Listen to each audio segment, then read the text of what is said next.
Kung sa atin po ay yan, ang ganda naman po. Yan.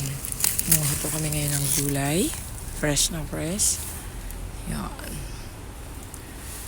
Dito po yung bietole. Sa atin po ay pechay. Gandin po yan ang aking pinsa dito sa Italy. Masipag po siya. Yan na. Pinanguha. Kumuha kami dito. Mataas pa sa akin. Di po. Yan. Yan po yung aming ano. Diba? Basta masipag ka lang. Yan.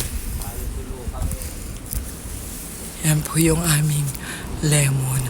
Oh, ang daming bunga. Oo, ang daming bunga. Yan. Yan po yung may-ari ng